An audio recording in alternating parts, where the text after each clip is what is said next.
Hi friends, welcome to Hariom consultants. Hope everything is fine at your end. तो 462 visa, work and holiday visa जो Indians के लिए this year शुरू होने वाला है, उसकी एलिजिबिलिटी क्राइटेरिया के लिए बहुत इंक्वायरी और क्लैरिटी लेना चाहते हैं लोग, एंड कुछ अपडेट्स भी हमारे पास आई हैं। So these are regarding eligibility criteria updates. तो इस वीडियो में आपको A to Z जो इन्फॉर्मेशन मिली है उसके हिसाब से आपको एलिजिबिलिटी क्राइटेरिया बताया जाएगा। कुछ चीज़ें पहले वाली हैं, एक दो चीज़ें नई ऐड हुई हैं जो आपसे हम शेयर करेंगे।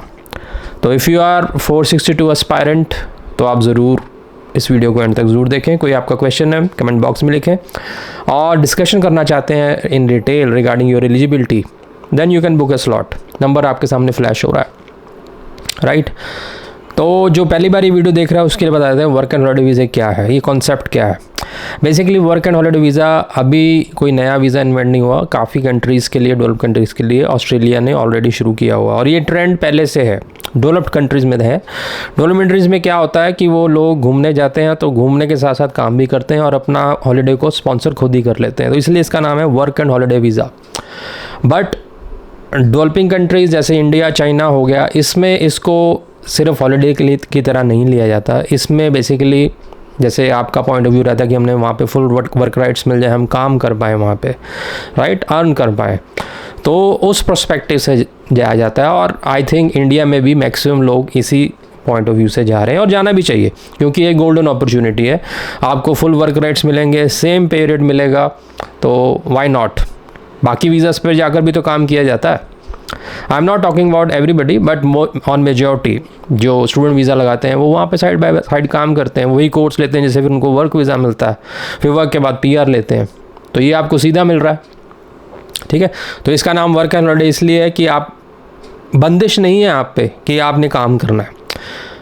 हॉलीडे बना के आप जा सकते हैं, 1 ईयर का मल्टीपल एंट्री वीज़ा मिलेगा, लेकिन if you are serious, you want to earn money, तो उनके लिए उन्होंने भी प्रोविज़न रखा हुआ है कि आप इसमें फुल टाइम काम कर सकते हैं, पूरे साल काम कर सकते हैं।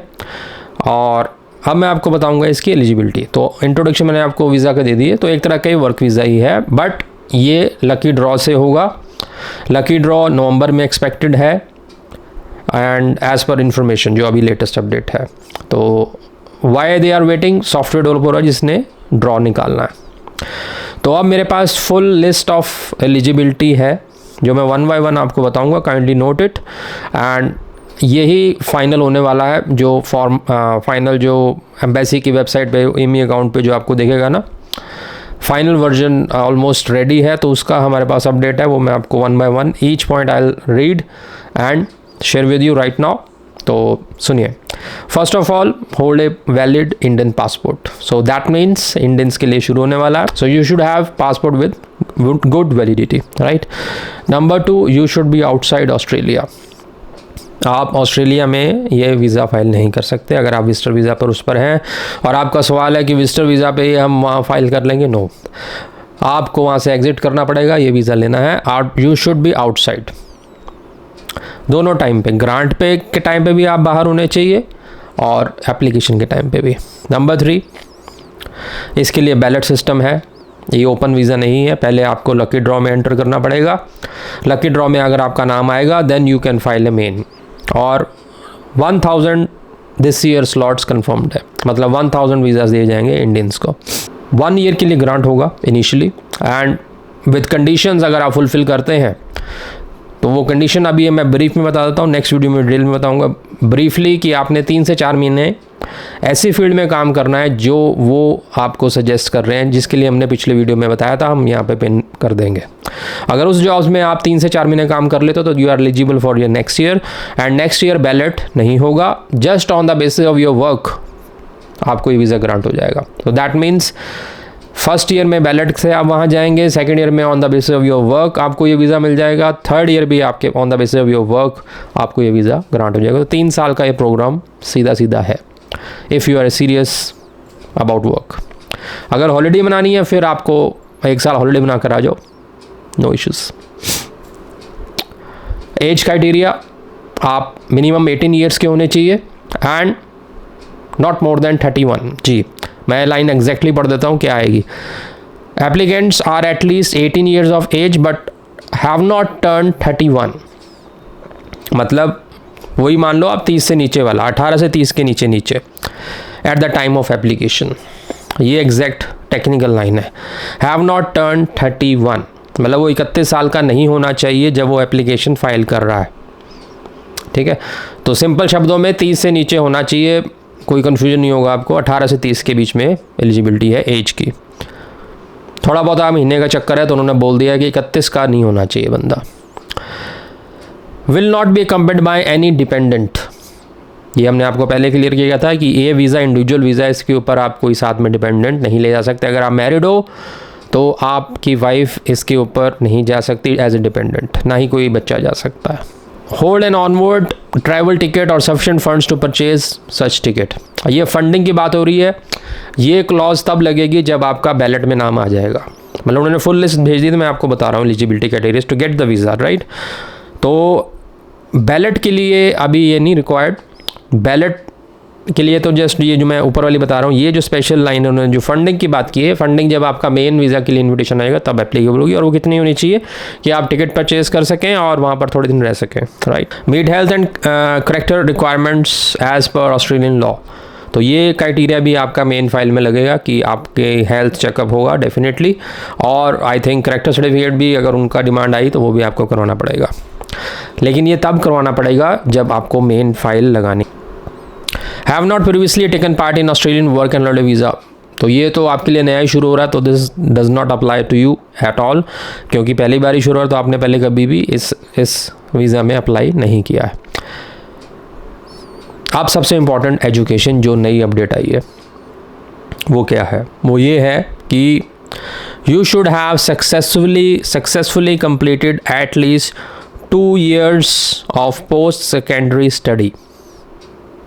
तो ये क्लॉज अभी तक रिवील नहीं हुआ था, अब रिवील हो चुका है कि that means post secondary study +2 हुआ और 12th के बाद आपका 2 साल का स्टडी होना चाहिए। तो दैट मीन्स जो फाइनल ईयर में स्टूडेंट्स हैं वो ऑटोमेटिकली एलिजिबल बन जाते हैं on the basis of study. और आगे इन्होंने लिखा कोई रिफ्यूज़ल नहीं होना चाहिए, जो हम आपको पहले बता रहे हैं, there should be no refusal. तो मेन क्राइटेरियाज बैलेट के लिए मैं रिपीट करता हूँ, बाकी वाले तो उसके बाद के हैं, funding and all that. Ballot के लिए आपकी एज 30 से नीचे होनी चाहिए, कोई रिफ्यूज़ल नहीं होना चाहिए ऑस्ट्रेलियन वीज़ा का, स्टडी विजिटर कोई भी रिफ्यूज़ल नहीं होना चाहिए, you should B fresh. Number 3 education में अब इन्होंने लिखा है कि 2 साल आप पढ़े होने चाहिए आफ्टर योर पोस्ट सेकेंडरी, यानी +2 के बाद। After 12th you should B study, मतलब आपके 2 साल कंप्लीट होने चाहिए, क्लियरली लिखा हुआ उन्होंने, at least 2 years of post secondary study +2 के बाद। दैट मीन्स जो ग्रेजुएट्स हैं उनके पास ऑलरेडी 3 साल हो चुके हैं, तो उनके पास ऑलरेडी 2 साल वो पढ़े हुए हैं, और जो फाइनल ईयर के स्टूडेंट हैं जो 3rd ईयर में वो भी एलिजिबल होंगे, ठीक है ना। बाकी ऊपर वाली 2 कंडीशन की फुलफिल होनी चाहिए, कोई रिफ्यूज़ल नहीं होना चाहिए, 30 से नीचे होने चाहिए। लैंग्वेज क्राइटेरिया वही सेम है, that you should have +2 in English medium, functional English आपको आनी चाहिए। There is no requirement of IELTS और PT for work and holiday visa. Work and holiday visa के लिए कोई आपको स्पेशल लैंग्वेज का टेस्ट नहीं देना है अगर आपकी क्वालिफिकेशन इंग्लिश में है। अगर आपकी हिंदी मीडियम में है तब अप टू 4 बैंड्स आपको देना पड़ेगा। These are the main highlights of the updates which we have received. और इसमें जो चेंज अभी तक जो नहीं था वो यही आया है नया कि पोस्ट सेकेंडरी 2 साल की एजुकेशन आपके पास होनी चाहिए, और वो तब होगी, मतलब आपको एडमिशन लिया होगा, आपने ग्रेजुएशन किसी भी BCom BSc BA में किया होगा और आप फाइनल ईयर में हैं, पढ़ रहे हैं, तो आप एलिजिबल हैं। एंड अगर आपने ग्रेजुएशन कर लिया तब तो आप एलिजिबल हो ही, क्योंकि आपके पास तो 3 साल का ग्रेजुएट पोस्ट ग्रेजुएट भी इसमें अप्लाई कर सकते हैं। द ओनली क्राइटेरिया इज़ कि आपकी एज 30 से नीचे होनी चाहिए, ग्रेजुएट हो पोस्ट ग्रेजुएट हो डजेंट मैटर, एंड आपका +2 इंग्लिश मीडियम में होनी चाहिए। So these are the latest updates जो कि रिलीज़ हुई हैं और वो हमने आपके सामने शेयर कर दी हैं। तो accordingly you can plan.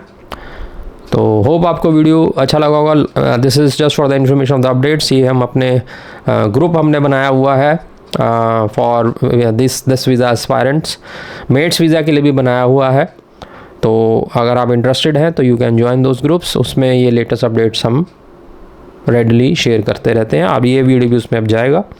So any other query you can discuss with us, और छोटा मोटा सवाल आप कमेंट में लिख सकते हैं। लाइक शेयर सब्सक्राइब ज़रूर कीजिए, एंड आप भी बताएं कि व्हाट इज़ योर स्टेटस। आप +2 के बाद फ्रेशर हैं या +2 के बाद आप कॉलेज ज्वाइन कर चुके हैं। और एक आपको मैं टिप दूंगा कि जो लोग सेटलमेंट के पॉइंट ऑफ व्यू से ऑस्ट्रेलिया जाना चाहते हैं, मेजॉरिटी यही है, तो बिना बात के अगर रिफ्यूज़ल आपने नहीं ली तो बहुत अच्छा है। तो बिना बात के और कोई वीज़ा XYZ ना फाइल करें विदाउट कंसल्टेशन।